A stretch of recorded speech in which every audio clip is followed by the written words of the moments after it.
સુરત શહેરમાં નો drugs in Surat સિટીની અભિયાન અંતર્ગત તારીખ 7/7/2026ના રોજ ક્રાઇમ બ્રાન્ચને એવી બાતમી મળી હતી. રાજસ્થાનથી એક આરોપી અવારનવાર એમડી ડ્રગ્સ લાવી અને છૂટકમાં વેચાણ કરે છે.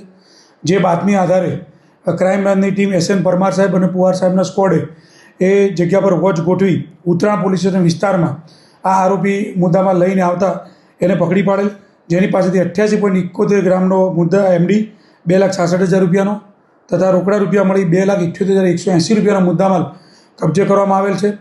આ આરોપીના વિરુદ્ધમાં અગાઉમાં ચોક બજાર પોલીસ સ્ટેશનમાં 307નો ગુનો દાખલ કરવામાં આવેલ છે અને પૂણા પોલીસ સ્ટેશનમાં એસઓજી મારફતે એક એમડીનો ગુનો દાખલ કરવામાં આવેલો હતો. આ આરોપી રીઢો ગુનેગાર છે. અવારનવાર એમડી લાવી અને રાજસ્થાનથી લાવીને આ છૂટકમાં વેચાણ કરે છે. એના અગાઉ એના વિરુદ્ધમાં 2 ગુના દાખલ કરવામાં આવેલ છે અને આરોપી 8 ધોરણ સુધી ભણેલો છે. ડિલિવરી બોય તરીકે નોકરી કરે છે. અત્યારે આરોપીને પકડી અને એને 5 દિવસના રિમાન્ડ મેળવવામાં આવેલ છે.